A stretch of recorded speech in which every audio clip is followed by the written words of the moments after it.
Today's topic is Memorandum of Association. Here we will discuss what is the meaning and definition of meaning of Memorandum of Association, and what are the clauses or contents of Memorandum of Association, what about alteration of Memorandum of Association, and doctrine of ultravirus.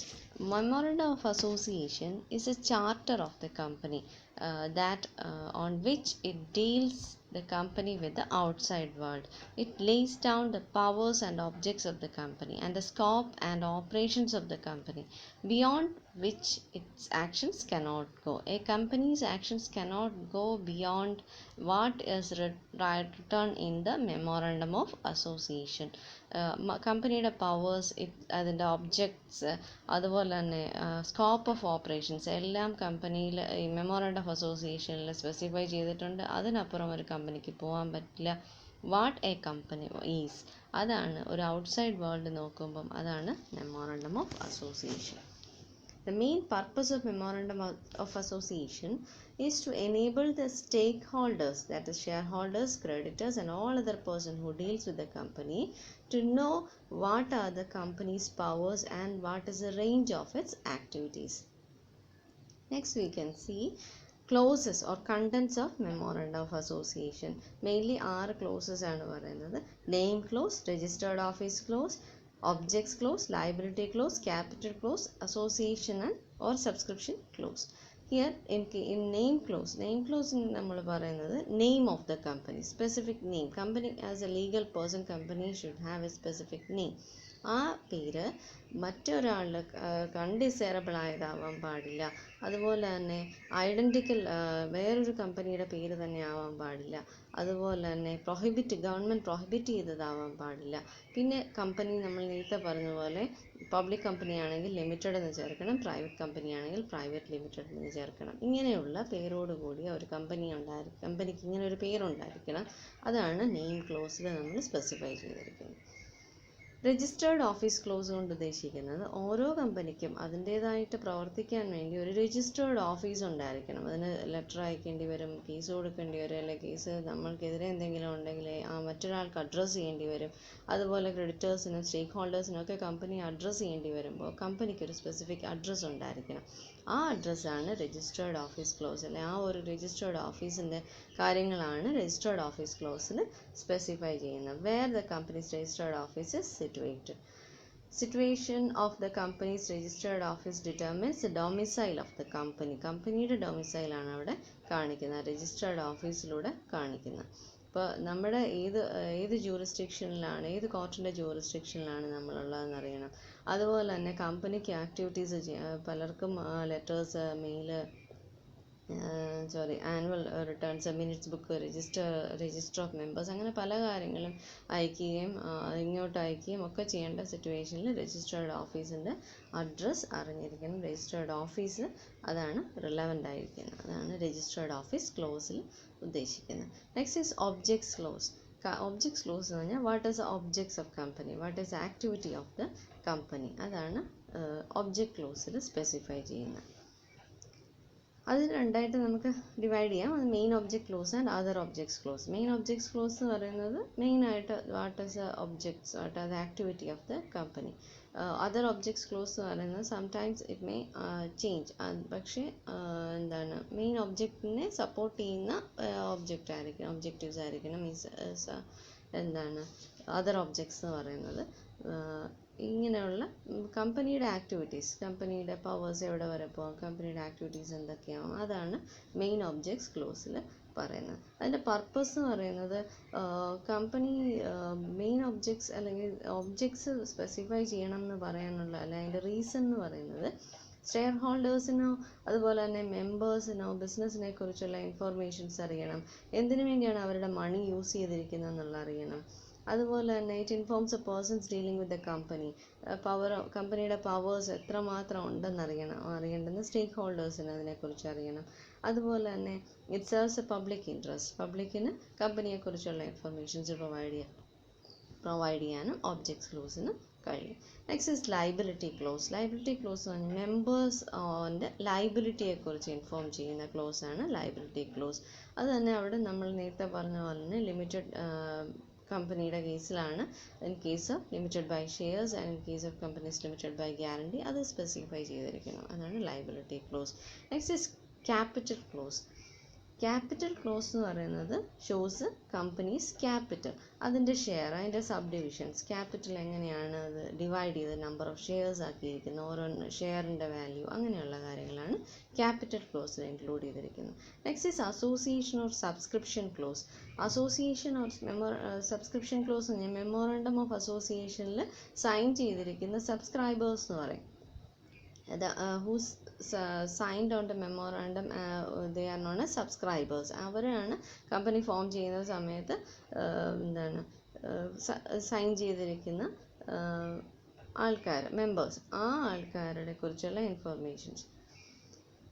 In case of public company, memorandum must be signed by at least 7 subscribers, and in case of private company by at least 2 subscribers. After the memorandum is actually registered, no subscriber can withdraw his name on any ground whatsoever. Memorandum of Association concludes with the subscription clause. Subscription clauseലൂടെയാണ് Memorandum of Association conclude ചെയ്യുന്നത്. അതായത് എത്ര ആൾക്കാർ, ഏതൊക്കെ ആൾക്കാരാണ് Memorandum of Association sign ചെയ്തിരിക്കുന്ന മെമ്പേഴ്സായി company form ചെയ്തത്, ആ ആൾക്കാരെ കുറിച്ചുള്ള ഡീറ്റെയിൽസ് ആണ് സബ്സ്ക്രിപ്ഷൻ ക്ലോസിൽ കാണിക്കുന്നത്. Next is alteration of memorandum of association. Memorandum of അസോസിയേഷൻ്റെ ഓൾട്ടറേഷൻ പറ്റുമോ? നെയിം ക്ലോസ് ചേഞ്ച് ചെയ്യാൻ പറ്റുന്നതിനെക്കുറിച്ച്, രജിസ്റ്റേർഡ് ഓഫീസ് ക്ലോസ് ചേഞ്ച് ചെയ്യുന്നതിനെക്കുറിച്ച്, ഒബ്ജക്റ്റ് ക്ലോസ് ചേഞ്ച് ചെയ്യുന്നതിനെ പറ്റി, ലയബിലിറ്റി ക്ലോസ് ചേഞ്ച് ചെയ്യുന്നതിനെ പറ്റി, ക്യാപിറ്റൽ ക്ലോസ് ചേഞ്ച് ചെയ്യുന്നതിനെ പറ്റി, ഇങ്ങനെയുള്ള കാര്യങ്ങളാണ് ഓൾട്ടറേഷൻ ഓഫ് മെമ്മോറണ്ടം കൊണ്ട് ഉദ്ദേശിക്കുന്നത്. ഡെഫിനറ്റ്ലി നെയിം, കമ്പനിയുടെ നെയിം ചേഞ്ച് ചെയ്യാൻ പറ്റും, പക്ഷേ ഓരോ കാര്യങ്ങളും ചേഞ്ച് ചെയ്യാൻ പറ്റും, പക്ഷേ according to prescribe format, procedures follow ചെയ്തുകൊണ്ട് വേണം കമ്പനിയുടെ നെയിം ഫോളോ ചെയ്യാൻ. കമ്പനിയുടെ നെയിം ഫോളോ ചെയ്യുമ്പോൾ ശ്രദ്ധിക്കേണ്ട കാര്യങ്ങൾ എന്താണെന്ന് വെച്ചാൽ, കമ്പനിയുടെ നെയിം ഫോളോ ചെയ്യണമെങ്കിൽ അതിന് സ്പെഷ്യൽ റെസൊല്യൂഷൻ പാസ് ചെയ്യണം, അതുപോലെ തന്നെ സെൻട്രൽ ഗവൺമെൻറ്റിൻ്റെ റിട്ടേൺ അപ്രൂവൽ വാങ്ങിക്കുകയും ചെയ്യണം.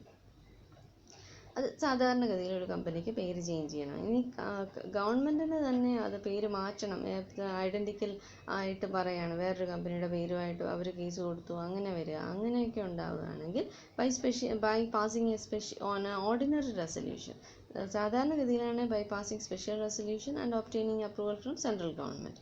ഇനി ഗവൺമെൻറ് തന്നെ ആവശ്യപ്പെടുകയാണ് പാസ് ചെയ്യണം, പേര് മാറ്റണമെന്ന് പറയുകയാണെങ്കിൽ by passing an ordinary resolution and by obtaining previous approval from the central government in writing we can change the name.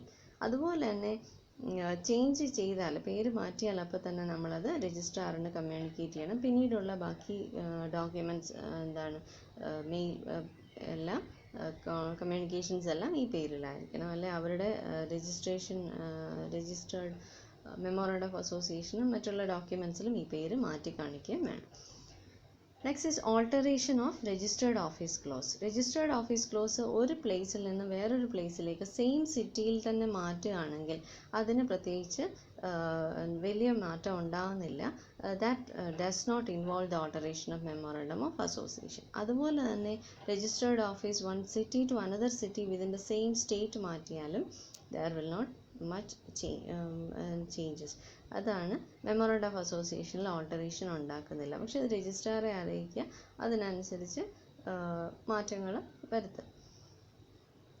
ഇനിയും change of registered office clause from one state to another, ഒരു സ്റ്റേറ്റിൽ നിന്ന് വേറൊരു സ്റ്റേറ്റിലേക്ക് മാറ്റുകയാണെങ്കിൽ അവിടെ by passing special resolution ആയിരിക്കണം, അതുപോലെ തന്നെ by obtaining confirmation from the central government ആയിരിക്കണം അത് ചെയ്യുന്നത്. ഓൾട്ടറേഷൻ ഓഫ് ഒബ്ജക്റ്റ് ക്ലോസ് എന്ന് പറയുന്നത് കമ്പനിയുടെ objects can also change by adopting some procedures. അതും ഇതുപോലെ തന്നെ സ്പെഷ്യൽ റെസൊല്യൂഷൻ പാസ് ചെയ്യണം and by filing the special resolution with the registrar of company within 1 month from the date of such resolution. അപ്പോൾ special resolution ഉണ്ടായിരിക്കണം, അത് to the രജിസ്ട്രാറിനെ inform ചെയ്യണം, special resolution file ചെയ്യണം രജിസ്ട്രാറിൻ്റെ അടുത്ത് within 1 month from the date of such resolution. അപ്പോൾ ഇത്രയാണ് object close മാറ്റുന്നത്, alteration of object close. Next is alteration of liability close. അതിൽ ഓൾട്ടറേഷൻ ഓഫ് ഒബ്ജക്റ്റ് ക്ലോസ് എന്ന് പറയുമ്പോഴും ഈ ഒബ്ജക്റ്റും അതെല്ലാം എന്തെങ്കിലും സ്പെസിഫിക് നീഡായിരിക്കണം, പ്രത്യേകിച്ച് എടുത്ത് പറയത്തക്ക നീഡായിരിക്കണം. നമ്മുടെ കമ്പനിക്ക് അതുകൊണ്ട് എന്തെങ്കിലും ഒരു മാറ്റം ഉണ്ടാക്കാൻ വേണ്ടി, നല്ല പോസിറ്റീവ് മാറ്റം ഉണ്ടാക്കാൻ വേണ്ടി ആയിരിക്കണം. മറ്റുള്ളവരെ ഒക്കെ ഹാംഫുൾ ആയിരിക്കാൻ പാടില്ല, ഗവൺമെൻറ്റിനെതിരായിട്ടുണ്ടാകാൻ പാടില്ല. അങ്ങനെയൊക്കെ ശ്രദ്ധിച്ച് വേണം ചെയ്യാൻ. ലയബിലിറ്റി ക്ലോസ് പറയുന്നത് ലയബിലിറ്റി ഓഫ് മെമ്പേഴ്സ്, അത് ഇൻക്രീസ് ചെയ്യാൻ, കമ്പനിയുടെ മെമ്പേഴ്സിൻ്റെ ലയബിലിറ്റി ഇൻക്രീസ് ചെയ്യാൻ വേണ്ടി മാറ്റാൻ പാടില്ല. പക്ഷേ when there is A return consent from the member it can do. Next is alteration of capital clause. Capital close change ചെയ്യുന്നതിനെ കുറിച്ച് പറഞ്ഞാൽ എന്താണ്, capital close can be by passing special by passing an ordinary resolution, sometimes by special resolution, company can alter its capital. Articles of അസോസിയേഷനിൽ അതിനുള്ള permission കൊടുത്തിട്ടുണ്ടെങ്കിൽ company can change. അതുപോലെ തന്നെ മെമ്പേഴ്സിൻ്റെ ലയബിലിറ്റിയുടെ കേസിലും when there is it is permitted or it is specified in the articles of association only the company can do it. Next is doctrine of ultra vires. Beyond the power. Ultra means beyond and virus means power. VIRES. Here beyond the power company, what a company can do, അല്ലെങ്കിൽ beyond the power അവർക്ക് എന്തെങ്കിലും ചെയ്യാൻ പറ്റുമോ എന്നുള്ള memorandum of association പറഞ്ഞതിനപ്പുറം എന്ത് ചെയ്യാൻ പറ്റും എന്നുള്ളതാണ്, അല്ലെങ്കിൽ അതിൻ്റെ എഫക്റ്റ് എന്താണ്. ഇതാണ് ഡോക്ട്രിൻ ഓഫ് അൾട്രാ വൈറസ് പറയുന്നത്. അപ്പോൾ അത് മൂന്നായിട്ട് നമുക്ക് ഡിവൈഡ് ചെയ്യാം. First one is act ultra vires ഡയറക്ടേഴ്സിൻ്റെ പവറിന് ബിയോണ്ട് ആയിട്ട് അവരെന്തെങ്കിലും ചെയ്താൽ എന്തായിരിക്കും, എങ്ങനെയായിരിക്കും കമ്പനി അതിനെ ഡീൽ ചെയ്യുന്നത്. അൾട്രാ വൈറസ് ഡയറക്ടേഴ്സ് ചെയ്ത അങ്ങനെ എന്തെങ്കിലും ആക്ടിവിറ്റി ഡയറക്ടർ അവരുടെ പവറിന് ബിയോണ്ട് ആയിട്ട് ചെയ്താൽ അവർക്ക് എന്താണ്, it can be ratified by general body of share ഹോൾഡേഴ്സിൻ്റെ ജനറൽ ബോഡി കൂടി വേണമെങ്കിൽ അത് റാറ്റിഫൈ ചെയ്ത് ഇറ്റ് ബിക്കം വാലിഡ്. സാധാരണഗതിയിൽ ultra vires directors, articles of association, memorandum of association, ആരുടെ ഈ മൂന്ന് കേസസിലും അതിന് ബിയോണ്ട് ദ പവർ എന്തെങ്കിലും ആക്ടിവിറ്റി ചെയ്താൽ that activity will be void and inoperative. But in case of ultra virus of the directors in the power beyond that director എന്തെങ്കിലും ചെയ്താൽ that may be ratified by general body of shareholders. Next, the act ultra virus articles of association. Articles of association പറഞ്ഞിരിക്കുന്നതിന് വിരുദ്ധമായിട്ട് above beyond the power എന്തെങ്കിലും അവർ ചെയ്താൽ that may be also changed, ratified by the decision taken by the company. Necessary alteration in the articles of by making necessary alterations in the articles of association. And in case of ultra virus of memorandum of association above beyond the power എന്തെങ്കിലും ചെയ്താൽ that will be actually the ultra virus the company, and it is wholly void and inoperative as they are beyond the legal powers of the company. The company is not bound by such act. It may be noted, and there are the act cannot be ratified even by the whole body of shareholder. അതാണ് നമ്മൾ ശ്രദ്ധിക്കേണ്ടത്. അതായത് ഈ beyond the power of memorandum of association അതിൽ specify ചെയ്തിരിക്കുന്നതിന് above ആയിട്ട് നമ്മൾ എന്തെങ്കിലും ചെയ്താൽ that cannot be ratified. Doctrine of ultra virus is generally meant for this category of ultra virus act. Ultra virus എന്ന് പറയുന്നത് തന്നെ മെമ്മോറണ്ടം ഓഫ് അസോസിയേഷൻ്റെ above the power ചെയ്യുകയാണെങ്കിലാണ് ശരിക്കും കമ്പനി അൾട്രാ വൈറസ് ആക്ട് എന്ന് പറയുന്നത്. അപ്പോൾ അതിൻ്റെ എഫക്ട്സ് എന്ന് പറഞ്ഞാൽ ഇഞ്ചക്ഷൻ എഗൻസ്റ്റ് ദ കമ്പനി ഉണ്ടാവാം, personal liability of directors to the company, director അങ്ങനെ എന്തെങ്കിലും ചെയ്താൽ there will be personal liability of directors to the company. Next, personal liability of directors to third party ഉണ്ടാവാം. കമ്പനിയുടെ ഏജൻ്റായിട്ടാണ് നമ്മുടെ director പ്രവർത്തിക്കുന്നത്. അപ്പോൾ അവർ എന്തെങ്കിലും ചെയ്താൽ അതിന് എന്താണ് റിട്ടേൺ ആയിട്ട് ലൈബിലിറ്റി ഉണ്ടാവാം, ഡയറക്ടറിന് തന്നെ personal liability to the third party ഉണ്ടാവാം. Next, ultra vires contracts are void. ഈ ആക്ടിവിറ്റി അൾട്രാ വൈറസ് എന്തെങ്കിലും കമ്പനി ചെയ്താൽ അത് ആക്ടിവിറ്റി വോയിഡ് ആവും. വേണമെങ്കിൽ റാറ്റിഫൈ ചെയ്യാം, ഏത് കേസസിൽ, ഡയറക്ടേഴ്സിൻ്റെ കേസിലും ആർട്ടിക്കിൾസ് ഓഫ് അസോസിയേഷൻ്റെ കേസിൽ. മെമ്മോറണ്ടം ഓഫ് അസോസിയേഷൻ്റെ കേസിൽ that will be void definitely.